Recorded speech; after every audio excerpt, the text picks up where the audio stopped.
Good afternoon and welcome, friends and family. Thank you for coming to honor the life and legacy of a remarkable woman, a beloved grandmother known as Grammie.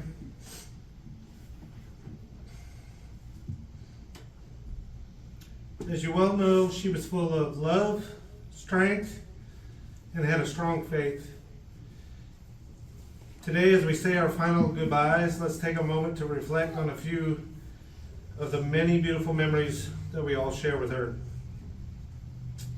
In 2 Timothy 1:5, the Apostle Paul writes, "I'm remembered of your sincere faith, which first lived in your grandmother and then in your mother, and I am persuaded that now lives in you." The verse resonates with Grammie, as she was a shining example of faith and passed that faith down through the generations. Her love for God was evident in every aspect of her life. I can remember taking treks up the hill to the church on Sundays. I can remember even going up on Saturdays because she had to make sure everything was ready.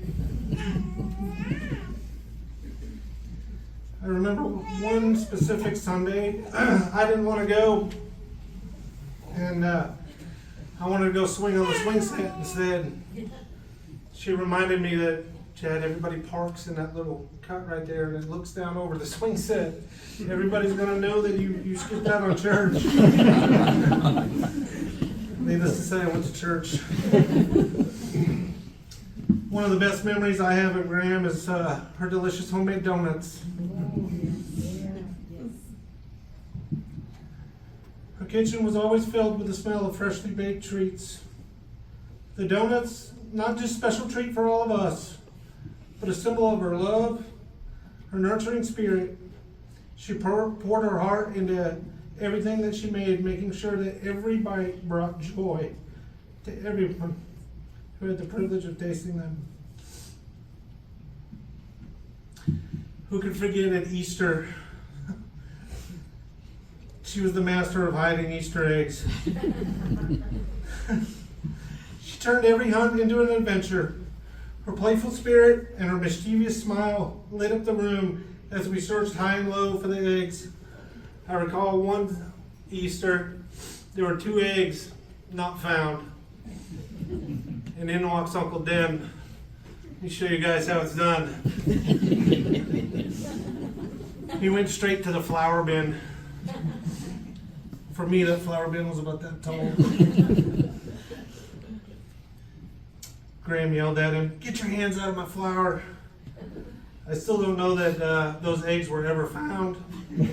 And I don't know that Graham even remembered where she'd hid them because she was so good at it. Those moments, those cherished moments, she taught us the importance of family and togetherness. Beyond her role as a grandmother, she was a pillar of strength in her community. Her love extended far beyond her immediate family. She was always ready, willing to lend a hand, and offered support and guidance to those in need. Her door was always open. Her warm embrace made everyone feel welcome. She showed everyone she meant the true meaning of community and the power of compassion. Graham's work ethic was unparalleled. She instilled in all of us the values of dedication, perseverance, and determination. She did this by leading by example. Her disciplined approach to life taught us the importance of hard work and the rewards that came from that hard work. Today, let us remember the beautiful love, faith, resilience that Grammie wove into all of our lives. Her legacy will forever remain in our hearts and will be passed down to those that loved her. May we honor her memory by embracing her values, cherishing our family bonds, and extending kindness to those around us. I want to close with Psalms 100, which beautifully captures the essence of Graham's life. Enter the gates with thanksgiving, in his courts with praise. Give thanks to him and praise his name. For the Lord is good, and his love endures forever. His faithfulness continues through all generations. May we find solace in the knowledge that her love, faith, resilience will continue to inspire through many, many more generations. Love you, Graham.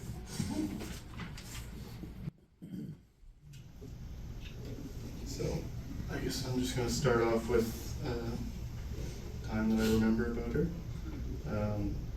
I can remember back to when me and Ben and Grammie would fall asleep in her musty old sleeping bags under her living room chandelier after a long day of activities. We'd wake up to the smell of fresh pancakes and syrup. She was always already cooking because of how damn early she woke up. Before we were even awake enough to speak coherently, she was already ready with the best breakfast we could have ever asked for. We would chow down on double stacks of pancakes on those little wooden folding tables she always kept by her couch. She would be sitting next to us, listening intently to our broken pancake-full notes while reading her books, as she always did. And obviously drinking her boiling hot coffee or tea. I remember watching the news with her on that tiny little TV across the whole room, always wondering how the hell she could even see that. I mean, I don't even think they sold TVs that small. They definitely don't now. We would talk about whatever it was we had planned for the day, hiking, sledding, swimming, whatever it was. She was always right there with us, having the time of her life. Swimming stands out to me though, whether it was in the freezing river down the road from her house, at the lake in Spencer, or in the ocean in Jamaica. It seems like at least 50% of the time I saw her, she was in her bathing suit, getting ready to go in the water if she wasn't already. One thing she definitely enjoyed more than swimming though was helping others live the best life they could. That was evident in how many lives she impacted in such a huge way. I know for me, she was always asking about what I was going to do next with my life in sports, school, and my career. And she was always encouraging me to go for it and try my best. Whenever I would see her, she would always say how proud she was of me and how much she knew my next endeavor was going to be perfect. Most of the time, it wasn't anything that I had done that made her proud, but she was just proud of me because I was happy. As long as I make sure to live my life to be happy, I know she'll continue to be proud of me, and what a great lesson. That's something I'll never forget. That and her homemade donuts.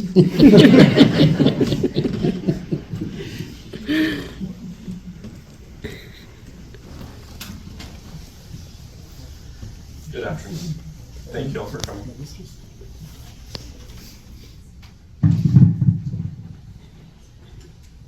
Yeah, I've been reflecting quite a bit this past week.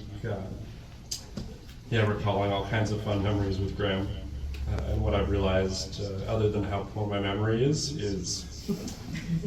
I find it hard to remember an important moment in my life that Graham was not present for. And that's really special. And pretty wild considering she lived over 2 hours away. That's definitely the type of grandma she was though. Always so loving and caring. Always there when we needed her, and so unbelievably supportive. And then, as these other guys have mentioned, her cookies and her donuts were pretty special too. Every time Graham came to visit us, she would bring a huge batch of her famous no-bake cookies, or her donuts, or chocolate chip cookies, or coffee cake, or oftentimes all of them. And she always spoiled us like a good grandma should. And they were delicious, that's for sure. But it wasn't just the cookies that made her so special. For starters, she would make that 2-hour drive at the drop of a hat whenever we needed her.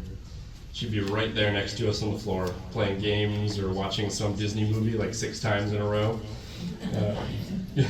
going on walks through the farm, even playing basketball with us, which, I don't know, I didn't realize at the time, but looking back on that, she was in her 80s at the time, and she probably could have kicked our butts in basketball. I was always amazed at how fit she was for her age, and frankly how much of, pardon my language, but a badass she was. I remember asking her a couple of times about her childhood and life of raising 40+ kids as a foster mom, and I just remember how nonchalant she was, nonchalant she sounded talking about it, and about her childhood, about being a super mom to not only her foster kids but the whole community, and had a job at the same time. She was pretty incredible for that, and so strong. Graham had such a fantastic and fascinating life, and yet was so humble and so full of surprises that she rarely talked about it, which was kind of wild. One time, just a couple of years ago, I was talking to her about my bucket list, and after asked her if she had anything left on hers. And I expected her to say something like, nope, I already checked it all off, or just all that's left is spending time with my grandkids or my family. But she responded almost immediately with, yeah, I really want to go on one of those super long mountain zip lines. I think she was 89 at the time. Just such an adventurer, and yeah, always interested in trying new things. She was so fun. Yeah, Graham, I'll never forget our kayak rides in Jamaica, or those Christmas mornings together, so many of them. Games of sorry, games of trouble, and of course the cookies, the donuts, the everything. I'll forever be inspired by how humble and strong and caring she was. Love you so much, Graham. I'll miss you so much.